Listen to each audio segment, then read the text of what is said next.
तो दोस्तों आज हम लोग जिस कंपनी के बारे में बात करने वाले हैं उसका नाम है अपार इंडस्ट्रीज लिमिटेड। आप इसके चार्ट को देख रहे हैं, इसमें लगातार एक बहुत ही अच्छा अप ट्रेंड बनता नजर आ रहा है और अच्छी बात है कि ये लगातार ऊपर बढ़ता चला जा रहा है।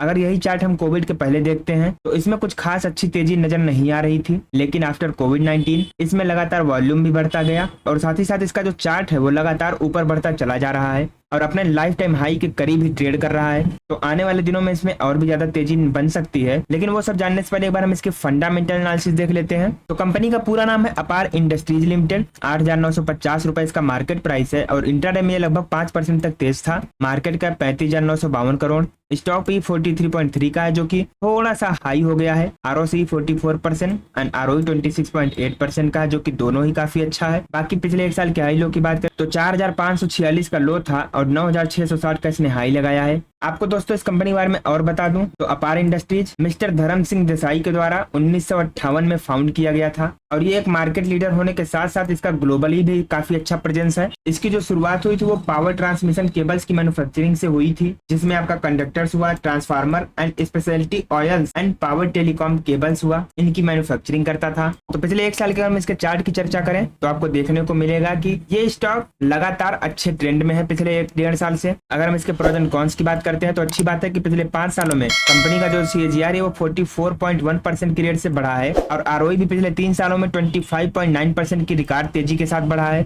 और ये कंपनी बहुत ही अच्छा डिविडेंड भी प्रोवाइड करती है। वहीं पर अगर हम इसके कॉन्स की बात करते हैं तो इसका जो स्टॉक है वो 9.27 टाइम्स बुक वैल्यू पर ट्रेड कर रहा है और इसका जो कास्ट ऑफ बारोइंग है वो भी काफी ज्यादा हाई है। तो कंपनी के अगर हम पीयर एनालिसिस करते हैं तो इसमें आपका सीमेंस हो गया, ABB, CG power, Suzlon energy, hello, Hitachi energy, GT&D and अपार इंडस्ट्रीज जैसी कंपनियां हैं जो कि मार्केट में काफी अच्छा काम कर रही हैं। तो अगर हम अपार इंडस्ट्रीज के क्वार्टरली रिजल्ट्स की बात करते हैं तो इसका जो सेल्स ग्रोथ है वो जून 2021 में 1810 करोड़ का था, जून 2022 में 3,093 करोड़, जून 2023 में 3,767 करोड़ और जून 2024 में 4,011 करोड़ का रहा। वहीं पर नेट प्रॉफिट की बात करें तो जहां जून 2021 में 62 करोड़ का प्रॉफिट था, जून 2022 में 122 करोड़, जून 2023 में 197 करोड़ और जून 2024 में कुल 203 करोड़ का अच्छा प्रॉफिट भी है। कंपनी के लॉन्ग टर्म प्रॉफिट लॉस की बात करते हैं तो इसका जो सेल्स ग्रोथ है वो मार्च 2013 में 4,643 करोड़ का था, मार्च 2017 में 4,832 करोड़, मार्च 2021 में 6,388 करोड़ और करंट में कुल 16,400 करोड़ का है। नेट प्रॉफिट की बात करते हैं तो जहां मार्च 2013 में 110 करोड़ का प्रॉफिट था, मार्च 2017 में 177 करोड़, मार्च 2021 में 160 करोड़ और करंट में कुल 830 करोड़ का नेट प्रॉफिट भी देखने को मिल रहा है। दोस्तों अगर हम इसके स्टॉक प्राइस CAGR की बात करते हैं तो पिछले 10 सालों में कंपनी ने 39% की रेट से, पिछले 5 सालों में 75% की रेट से, पिछले 3 सालों में 144% की रेट से और पिछले 1 साल में तो 79% का बहुत ही शानदार रिटर्न दिया है। तो अगर हम कंपनी के बारोइंग्स की बात करें तो जहां मार्च 2013 में 984 करोड़ का लोन था, मार्च 2017 में 305 करोड़ का लोन, मार्च 2021 में 325 करोड़ का और मार्च 2024 में कुल 476 करोड़ का लोन और रह गया है। जिसकी तुलना में अगर हम टोटल एसेट की बात करते हैं तो जहां मार्च 2013 में 3,258 करोड़ का एसेट था, मार्च 2017 में 3,448 करोड़, मार्च 2021 में 4,999 करोड़ और मार्च 2024 में कुल 9,616 करोड़ का एसेट है, जिसकी तुलना में जो ये लोन है 476 करोड़ का, ये फिर भी मैनेजेबल है। तो यहाँ पर चिंता करने की कोई खास दिक्कत की बात है नहीं। तो अगर हम कंपनी के शेयर होल्डिंग पैटर्न की बात करते हैं तो प्रमोटर्स की हिस्सेदारी जहां सितंबर 2021 में 60.46% थी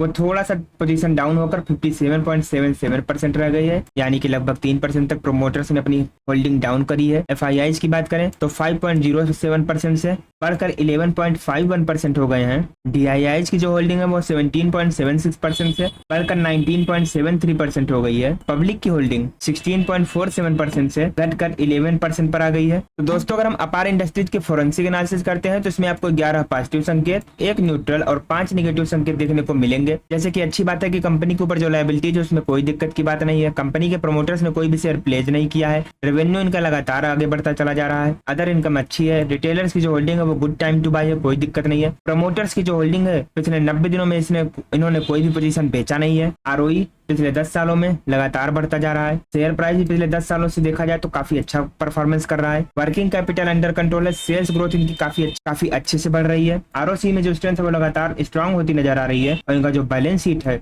उसमें भी लिक्विडिटी का कोई भी इशू नहीं है। साथ में अगर डेप्रिसिएशन इफेक्ट की बात करें तो एसेट के मुकाबले थोड़ा सा ये डाउन हो रहा है। बाकी कैपेक्स वर्सेस आरओसी की बात करें तो आरओसी भी थोड़ा सा डाउन ही हो रहा है। हिस्टोरिक वैल्यूएशंस की बात करें तो पिछले 3 सालों के प्रीमियम पर अभी ट्रेड कर रहा है। कैप्ट इनका थोड़ा सा हाई है। बाकी मार्जिन तो वोलेटाइल रहता ही है। तो दोस्तों अगर हम अपार इंडस्ट्रीज के मार्केट शेयर की बात करते हैं तो 23% का इसके पास मार्केट है कंडक्टर्स के सेगमेंट में और 60% का मार्केट है ट्रांसफार्मर एंड स्पेशलिटी ऑयल में। इसके रेवेन्यू की बात करें तो इसका जो प्रोडक्ट है conductor around 50%, transformer and speciality oils 26%, power telecom cables 23.3% and 0.7% others. Location wise breakup करें कंडक्टर का तो इंडिया में 63% का और 37% ये एक्सपोर्ट करती है। वहीं पर लोकेशन वाइज अगर हम ट्रांसफार्मर एंड स्पेशलिटी ऑयल्स का ब्रेकअप करें तो इंडिया से 56.1% और बाकी का 43.9% एक्सपोर्ट करती है। साथ ही दोस्तों अगर हम लोकेशन वाइज ब्रेकअप करें पावर एंड टेलीकॉम केबल्स का तो इंडिया में 75.3% की खपत है, बाकी का 24% ये एक्सपोर्ट करती है। लोकेशन वाइज ब्रेकअप करें टोटल में तो इंडिया में 61% का बिजनेस, बाकी का 39% रेस्ट ऑफ द वर्ल्ड से। ऑपरेटिंग प्रॉफिट का अगर हम ब्रेकअप करते हैं तो कंडक्टर वाले बिजनेस से इनको 61.7% का मुनाफा आता है, पावर और टेलीकॉम केबल से 26% का,